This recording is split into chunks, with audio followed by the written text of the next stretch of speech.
This program is about unsolved mysteries. Whenever possible, the actual family members and police officials have participated in recreating the events. What you are about to see is not a news broadcast.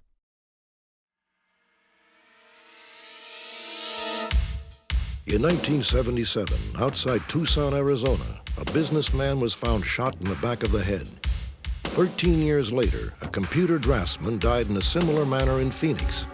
The only possible link between the two men was Don Devereaux, a freelance journalist who now believes the second bullet was meant for him.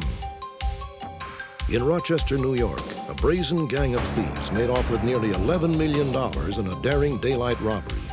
Perhaps you can help authorities identify three possible suspects. Martha Brown and her twin brother Bobby spent their formative years in foster homes.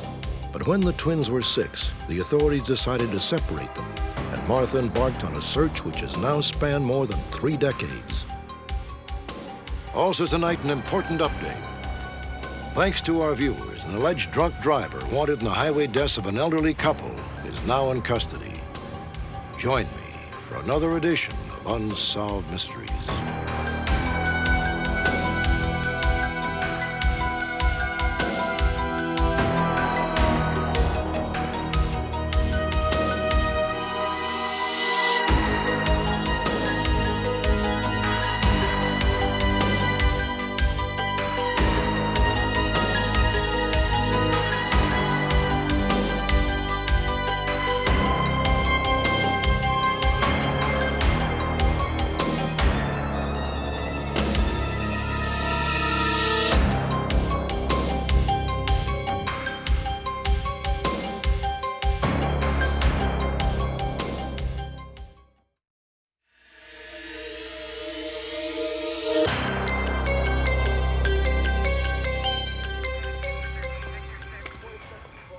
May 14, 1990.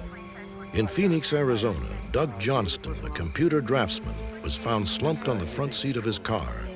He had been shot once behind the left ear from a distance of at least 12 inches. 13 years earlier, June 18, 1977, the body of businessman Charles Morgan was found in the Arizona desert 40 miles southwest of Tucson. He had been shot once in the back of the head. Ironically, he was wearing a bulletproof vest. 2 suspicious deaths with no apparent connection, except that the authorities continue to hold with the unlikely possibility that both men committed suicide. Many disagree, citing in particular the case of Charles Morgan. It is not a very normal place to shoot oneself as a suicide. And bear in mind, he's wearing a bulletproof vest at the time. I've never seen in all my years as a journalist a fella take himself out in the desert wearing a bulletproof vest and shoot himself in the back of the head. On a previous broadcast, Don Devereaux was a key interview in our segment about the Charles Morgan case. Devereaux was convinced that the deaths of Morgan and Doug Johnston were not suicides, not random killings. Devereaux believes both men were murdered and that both were targets of a contract hit. Now, in a dramatic twist, Don Devereaux has been warned that the bullet which killed Doug Johnston was meant for him. Well, the sales agreement looks all in order. The legal description... The complex saga began 15 years ago in Tucson, Arizona. On March 22, 1977, Charles Morgan, a devoted husband and father, disappeared, apparently abducted on the way to his escrow company. 3 days later, he returned home just as suddenly at 2 in the morning. He was staggering, weak, and unable to talk. Hallucinogenic? Morgan wrote notes to his wife, telling her an hallucinogenic drug had been painted on the back of his throat. I'm gonna call the police. He was afraid the dosage was lethal. Morgan wrote that if his wife tried to contact the police or even a physician, the entire family would be killed. For a week, Morgan's wife fed him with an eyedropper. He still could not speak, but began to allude to the fact that he was secretly working for the federal government. He wrote that his abductors had taken his Treasury ID. On June 7, 1977, Charles Morgan vanished again. 11 days later, his body was found. Yes? Mrs. Ruth Morgan? Yes. I'm Jeff 3 weeks later, Jack two Richard men for special claiming to be agents government for the officials showed up at Morgan's home. While his widow stood helplessly by, the two men ransacked the house. No one knows what they were looking for or what they found. The case remained mired in mystery until our broadcast. More than 600 calls came into the telecenter. Don Devereaux investigated every lead. What he learned was staggering. Morgan, it turns out, was extensively involved in money laundering activities through his escrow company in Tucson. We also ascertained that he was doing large transactions in gold and platinum, anywhere from weekly to monthly, for the several years between 1973 and when he was killed in 1977. He was doing well in excess of $1 billion with a B, $1 billion a year in gold alone over that period, well in excess. And that much of it, in fact, seems to have been coming out of Southeast Asia at the end of the Vietnam War. Charles Morgan. A lot of people seem to have been involved, including renegade folks from the U.S. intelligence community, some CIA people who were doing stuff perhaps under cover of the agency, but probably most likely to line their own pockets. Also some indication that Vietnamese government officials that were going into exile were involved. People from the Department of Defense probably were involved, again, in a renegade rather than an official capacity. Devereaux has discovered that Charles Morgan kept a set of duplicate records of all the illicit transactions. Evidently, Morgan thought the duplicates would be his life insurance policy. Instead, they became his death warrant. He was clearly on the run the last few months of his life, literally on the run the last 10 days of his life, and nevertheless, somebody caught up with him. Don Devereaux was convinced that Charles Morgan was killed because he knew too much. Somebody wanted Morgan silenced forever. It seemed an isolated incident, and 3 months after the Unsolved Mysteries broadcast, and 13 years after Charles Morgan died, another unusual death occurred, right across the street from Don Devereaux's home in Phoenix. What time are you to be home? 9:30. I'll see you then. On May 14, 1990, at 11 p.m., Doug Johnston left for work as usual. He was assigned to the night shift at a local computer graphics company. Hi, John. Hi. You were the first one on the scene? An hour later, Doug Johnston was found dead in the company parking lot. He had been shot once behind his left ear from a distance of at least 12 inches. Shell casing. At first glance, it appeared to be suicide. Yet oddly, Johnston was right-handed. In addition, there was no gun found at the scene, and there was no powder residue on Johnston's hands. As far as evidence, the only thing we found was a .25 caliber bullet casing. We did not find a weapon that fired that bullet.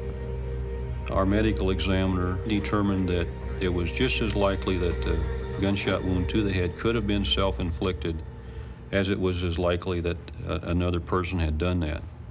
So based on that, we can't classify it either a murder or a suicide, and it's being maintained in our homicide files. Doug would never commit suicide. He had just finished a year of computer-aided drafting. He graduated with honors. He was on his way up there. And when he graduated in March, got the job in April, everything was going really great. We had a future starting all over again for us. And there's no way he would have committed suicide. Don Devereaux followed the investigation with great interest. He lived across the street from the parking lot where Doug Johnston had been killed. Johnston's car was an aging Toyota station wagon, very much like Devereaux's.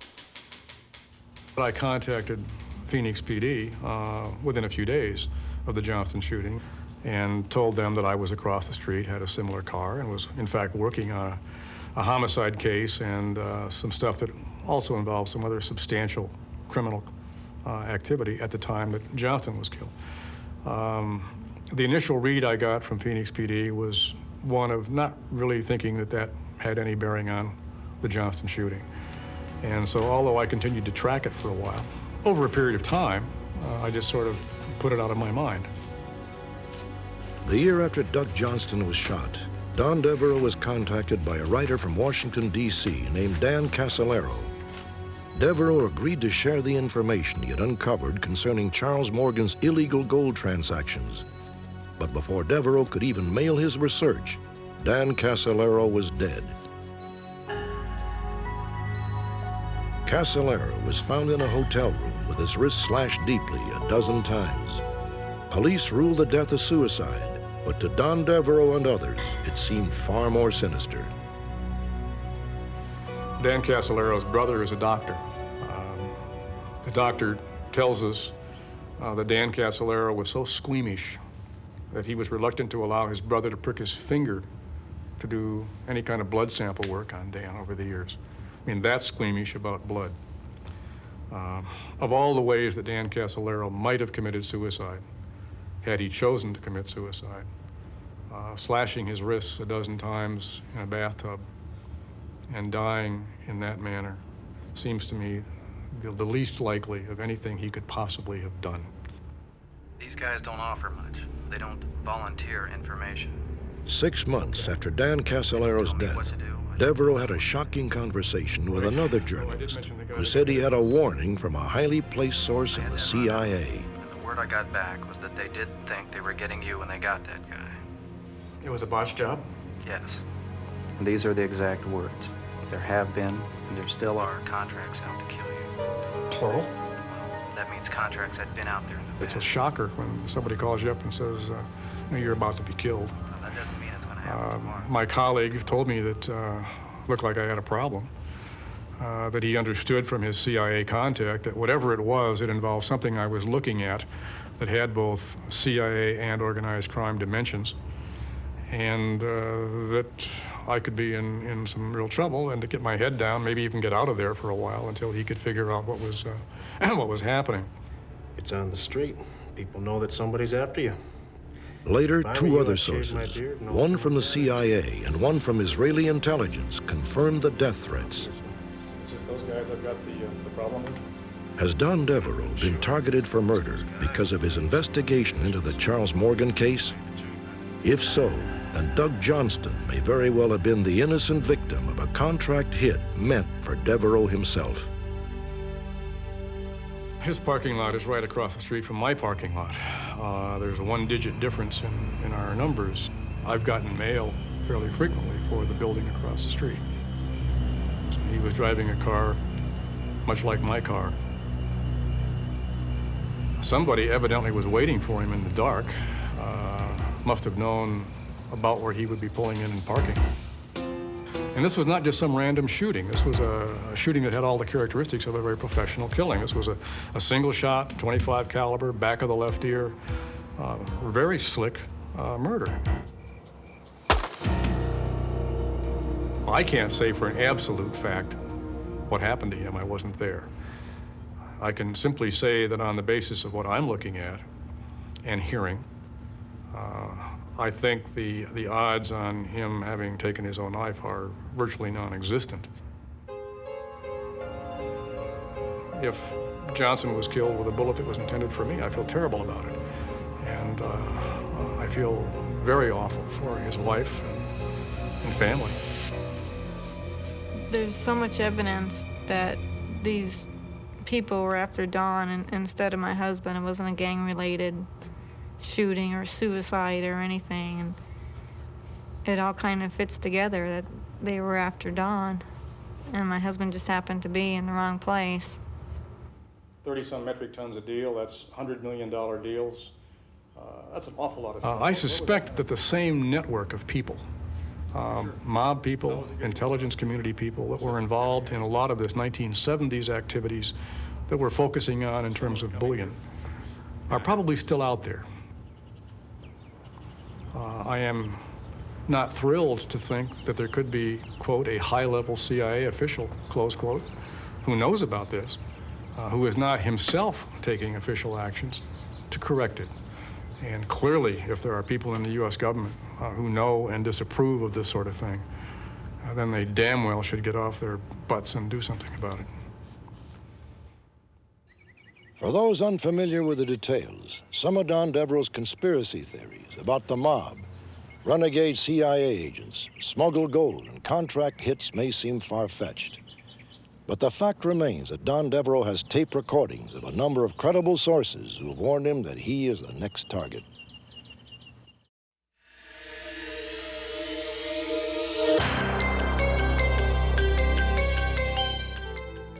In 1979, John Constable and his wife Virginia retired to Davenport, Florida.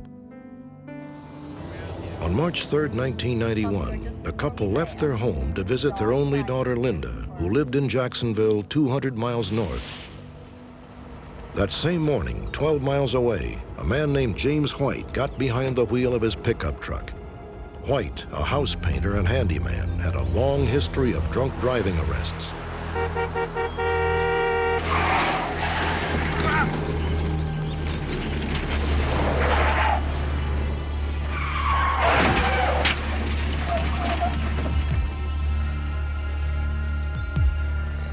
John Constable was pronounced dead at the scene.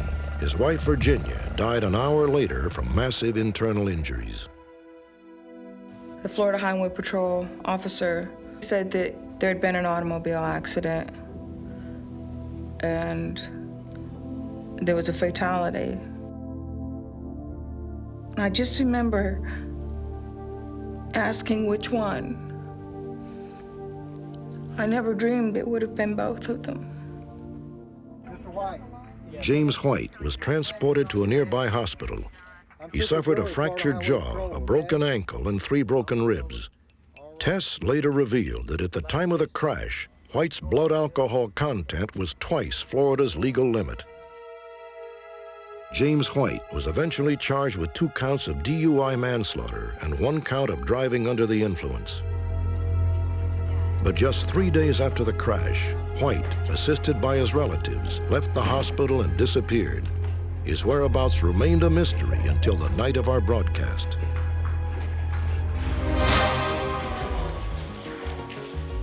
Update: Burlington, Vermont. James White has been arrested. Following the broadcast of Unsolved Mystery, we received some 200 phone calls about James White and his whereabouts.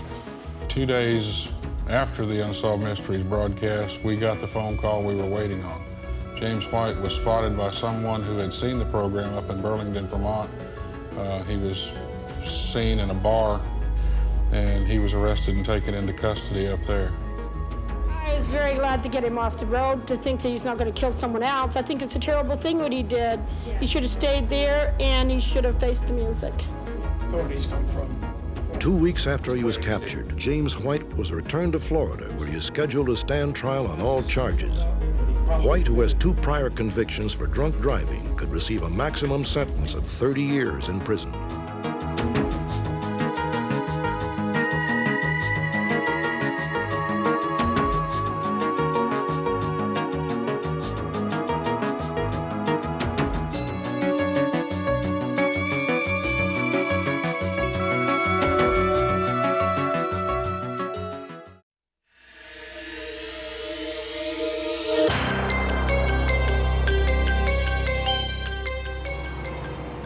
Rochester, New York, June 26, 1990.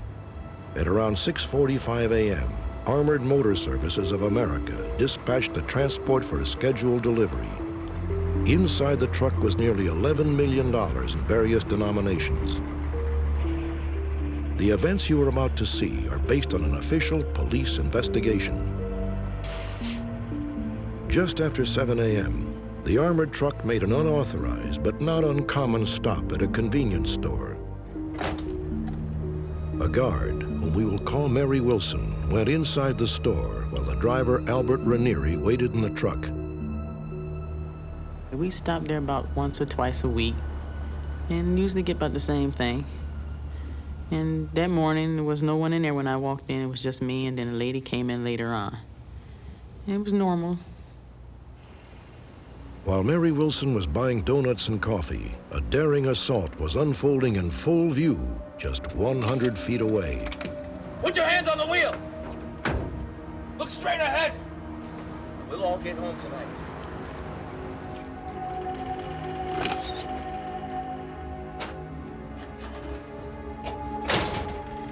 Don't move. move or I'll kill you. Don't turn around.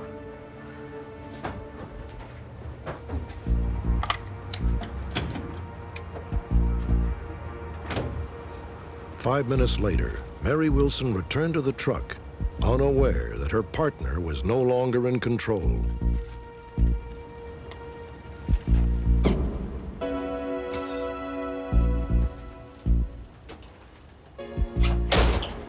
Okay, here's your family. No! Get down on the ground. What happened so fast, I didn't really get a chance to get scared. He pushed me to the floor and tied my hands and my feet together with plastic handcuffs. When I say drive, you drive. When I say turn, you turn.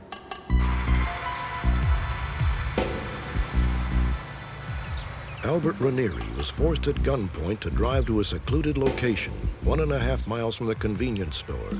The armored truck was followed by a gray Chevrolet van. One couldn't have picked a better location. It was about 75 to 100 yards off the road, and it completely disappears from sight behind a small hill. And we know that the site had been prepared prior to the robbery. There are several tree branches that had been freshly cut to make sure that this large vehicle would fit. All right, get back here. Crawl through that window. Okay, just take it. Shut up! Don't talk to me! Crawl through that window or I'll kill you. Authorities believe that the two robbers were met at the location by at least one other accomplice. Albert Ranieri was bound and gagged and forced on top of Mary Wilson.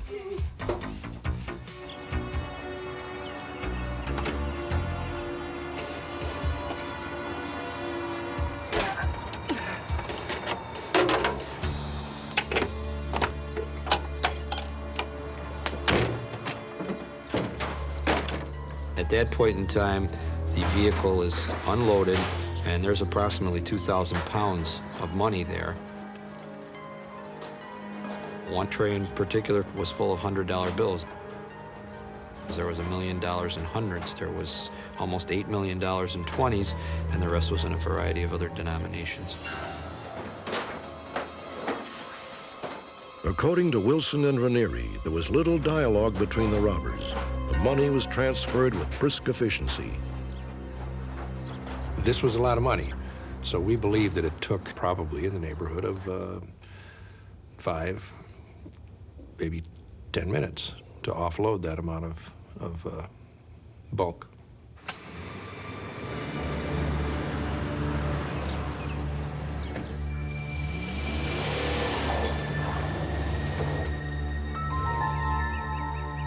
I sat there quiet, made sure I didn't hear any more voices. I was scared for my life. I kept thinking about my son, and I just thought I was going to die. That's why I broke loose, because I wasn't going to sit there and wait for somebody to come back and kill me. It took Mary Wilson 15 painful minutes to rip through the plastic handcuffs. Unable to free her partner from his restraints, she drove the armored truck to company headquarters and reported the robbery. In less than an hour, the thieves had made off with nearly $11 million. The next day, the getaway van was discovered 5 miles away. The interior was littered with over $13,000 in small bills, the leftovers of what authorities have determined is the largest on-the-road armored car robbery in United States history. Everything seemed to indicate that the heist was an inside job. A conveniently broken porthole allowed one robber to hold the driver at gunpoint, while the other allegedly used a key to gain entry through the truck's side door.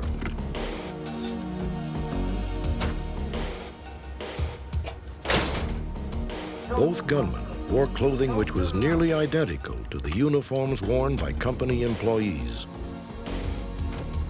Finally, only a limited number of people were aware of the enormous amount of untraceable cash being transported that day.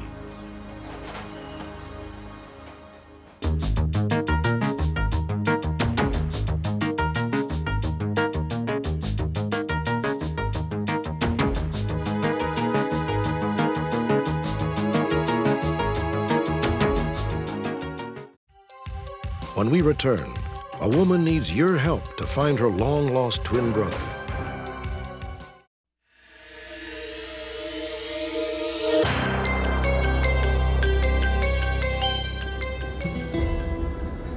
The Dust Bowl, one of the most devastating natural disasters in American history.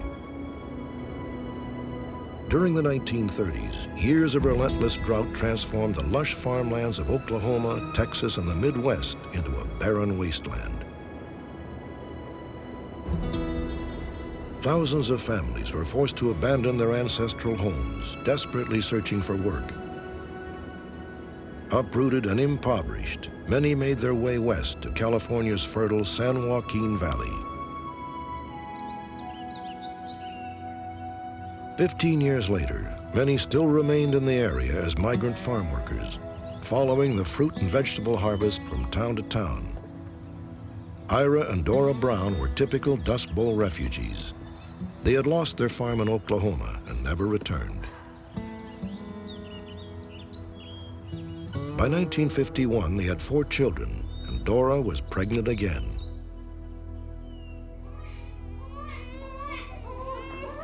On July 27, 1951, Dora Brown gave birth to twins, a girl and a boy. The children were named Martha and Robert.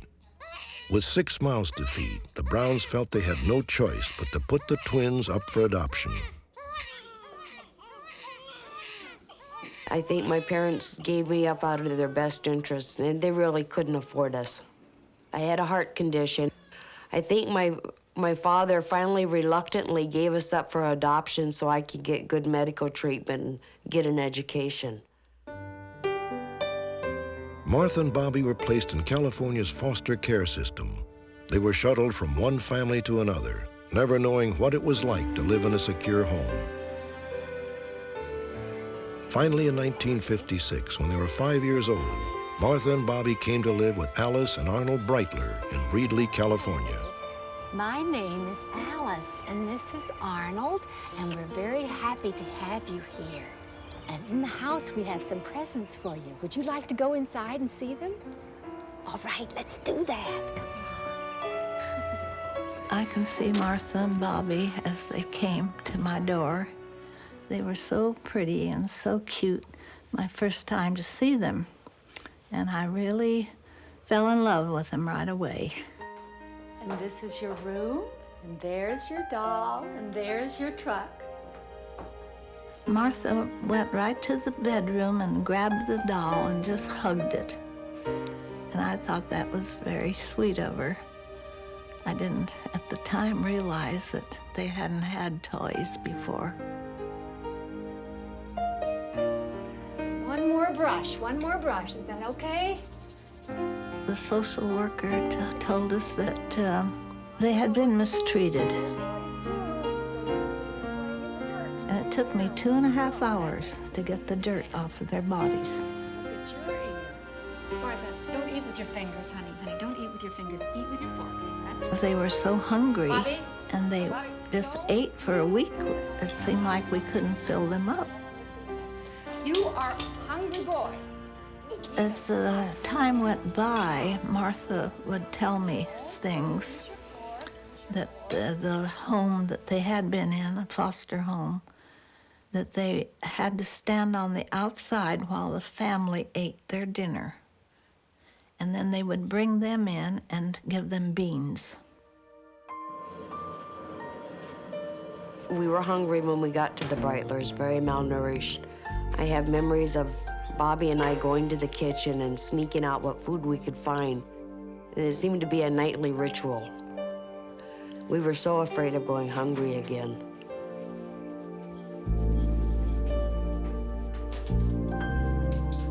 Bobby and I were very close to each other at that time. It was like we were the only kids in the whole world that loved each other, and nobody else loved us.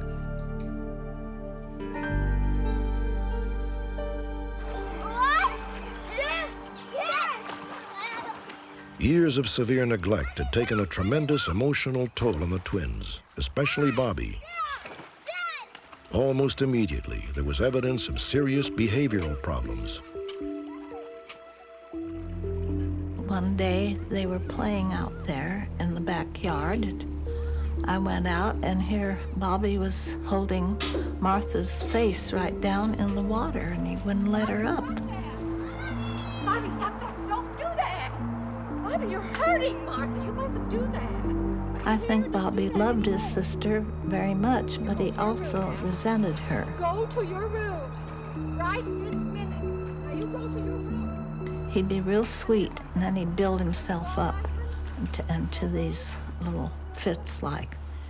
And then they'd pass away, and then he'd be sweet again. And it seemed to be something in him. Bobby's violent temper was a constant worry for both the Breitlers and the Child Welfare Office. In 1957, the Welfare Board, fearing for Martha's safety, decided it would be best to separate the twins. Bobby was sent to yet another foster home. I remember very well the day my twin brother left. We were sitting out on the steps, and I didn't know he was gonna leave, and I don't know if he knew he was gonna leave. Now be a good boy, Bobby. I'm gonna miss you. Give me a hug. Now, say goodbye to your sister. And at the last minute, Bobby gave me his clown outfit that we had wore that Halloween. Really? And that was the one thing he could give me that was very special to him.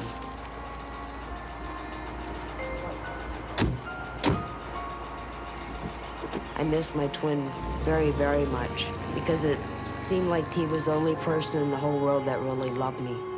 And he was the only person in the whole world that I loved. So when he left, I really missed him.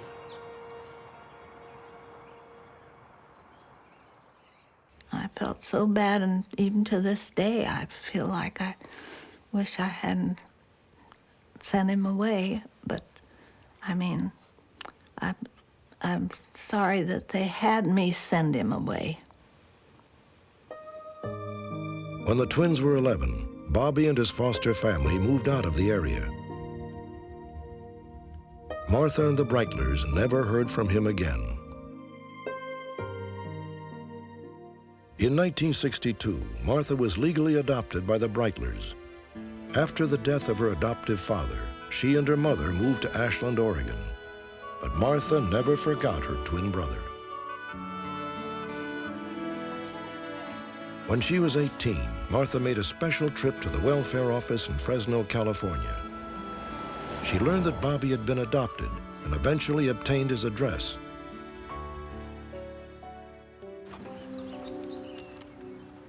I wrote my twin brother to ask him if he could come to my high school graduation. And I remember waiting excitedly each day for the postman to bring me a letter from him. A few weeks later, Martha's letter was returned, unopened. I think I thought at that time that I had lost my twin for good, that I would never be able to find him again. 20 years would pass before Martha was able to uncover any additional information about her brother. In 1989, Martha obtained copies of Bobby's birth certificate and driver's license. She also found that he had an address in Los Angeles. I was so excited. I was jumping up and down and clapping and yelling and the whole bit. What Martha did not realize was that the address belonged to a shelter for the homeless. But according to the records of the Midnight Mission, Bobby had not been seen there for more than 2 years. I think my twin brother and I, while we were little, had a special bond. I still think he, in his own little way, still remembers me and loves me as he did when I was a child. It's just very important for me to find him. It would mean the world to me if I could find him.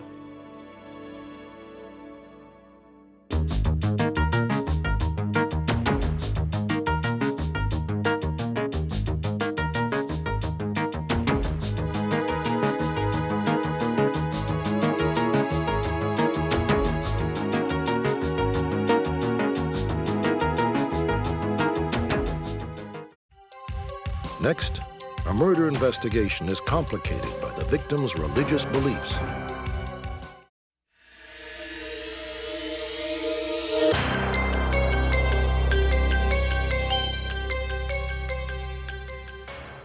America's God's Crucible, the Great Melting Pot. These words, written nearly a century ago, are as true today as they were during the Great European Migration. However, woven into the colorful fabric of American society, a few subcultures are so self-contained and tradition-bound that they are shrouded in mystery for those in the mainstream and are all too often misunderstood. Orthodox Jews comprise only about 0.1% of our population. Their roots may be traced back 5,000 years to the time of Moses. Observant Orthodox Jews live according to strict codes of social and moral conduct which have remained unchanged for centuries. Hours of daily prayer and a rigid dietary regime are among the ancient rituals which guide the Orthodox Jew through birth, marriage, and death. To ensure the continuation of the tradition, many communities have established yeshivas, schools which include an emphasis on the religious and ethical principles of Orthodox Judaism. So did God. On Saturday, November 1st, 1986, Don Daly, a veteran Nassau County, New York police detective, was unexpectedly thrust into this uncommon environment. At 8 a.m., Daly was dispatched to a yeshiva in Long Beach, New York, to investigate the murder of one of its students. The victim was 15-year-old Chaim Weiss of New York City. A single blow to his skull with a sharp object had severed his spinal column. Rusty, would you lie me in, please? Sure, Don. Investigators found no murder weapon. There was no evidence of a robbery or signs of a struggle. Almost immediately, Detective Daly realized that this would be a unique investigation, unlike any other in his 25-year career. Well, I think initially we were dealing with a Saturday, which is a Sabbath. When we arrived at the scene sometime around 8 o'clock in the morning, it was difficult to talk to anybody at that particular time because, number one, the people we're dealing with, being Orthodox Jews, they're not able to write. We couldn't take statements from anybody. We got the impression a lot of the students at that time were afraid to talk to us or were a little shy. Could you bring that door? In the victim's room, Daly found a series of clues which indicated that the killer might have been familiar with the yeshiva and the customs of Orthodox Judaism. It appeared that Chaim had been killed as he slept. His body was then moved, not once, but twice. First from the bed to the floor, and later to another spot 2 feet away. It also seemed strange that Chaim's window had been left wide open on a chilly October evening. We've spoken to several people about this who are involved in the Orthodox religion.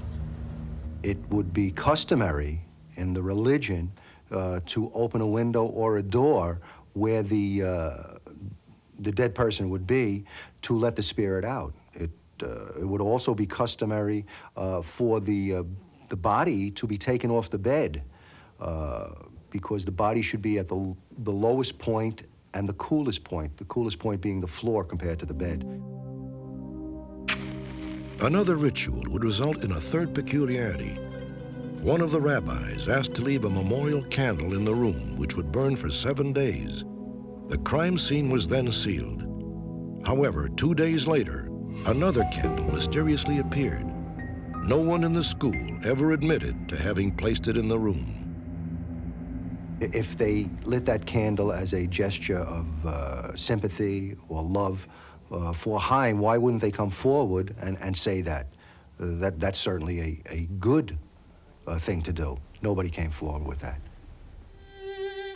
With little else to go on, Detective Daly set about piecing together the final hours of Chaim Weiss's life.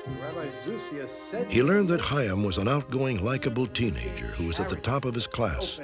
He had been attending the yeshiva in Long Beach for 2.5 years.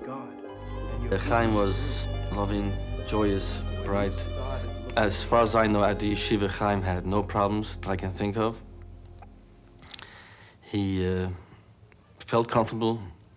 maybe there was some things going on which is normal among kids. Now go, students, go. Good Shabbos to you. Don't forget, it's Halloween. In 1986, Halloween fell on a Friday night, the beginning of the Jewish Sabbath. In the late afternoon, Chaim left class with his friends to attend services. Afterwards, he would return to the dormitory. Several hours later, two classmates saw Chaim reading in the hallway. Many of the students do that because of their religion. They don't put lights on and off at that time. On the Sabbath, it was dark, so the lights are left on in the main hallway. The students sit out in the hallway and read. Chaim Weiss was last seen alive at 1 a.m.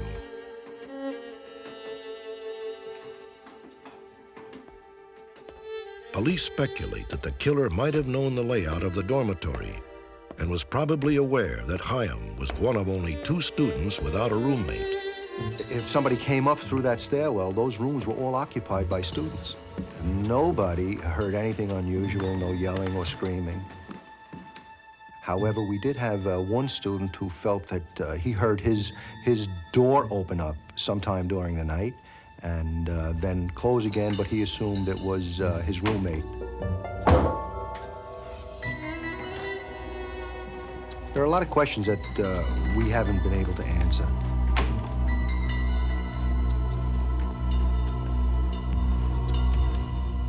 We have some things that we have to put behind us here. A few days after the murder, Detective Daly called a meeting with the students, teachers, and rabbis. Daly was desperate for information and implored them to come forward. But if anybody knows anything, we need the help. But almost every question he asked was answered by stony silence. Do you fellas really, do you understand how important this is? We learned at one point that in their particular Orthodox religion, unless you have proof or another witness, mere suspicion alone is not enough to go and say anything or to accuse somebody. So they wouldn't talk about other students or who they might suspect or what their feelings were because they didn't want to put any blame on anyone without more than mere suspicion. Do you know for sure who killed Chaim Weiss? No. Police eventually polygraphed 40 students and several of the school's teachers and rabbis. Did you kill Chaim Weiss? God forbid. Just answer with a yes or no answer, please. No. However, Detective Daly obtained no useful information from the polygraph exams. It seemed as if he would never find a suspect or a motive. No. We'd like to see anybody with any information at all. Whether at that time they didn't want to tell us because it was mere suspicion, maybe they have a different feeling now, and maybe mere suspicion would be helpful to us and give us those suspicions so we can go out and investigate them.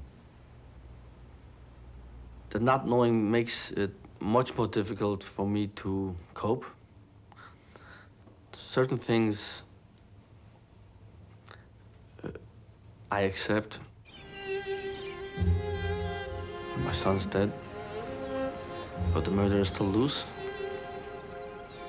All these unanswered questions makes me feel very, very uneasy. One question above all others continues to haunt this case. Why would anyone brutally murder a 15-year-old boy with no known enemies? Police have uncovered only one significant clue. A jogger has stated that he saw a young man who could have been a yeshiva student a few blocks from the school at 7 a.m. on the day Chaim's body was found. All attempts to identify the student have been unsuccessful.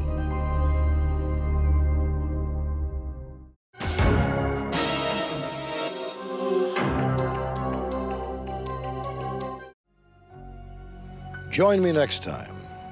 Perhaps you may be able to help solve a mystery.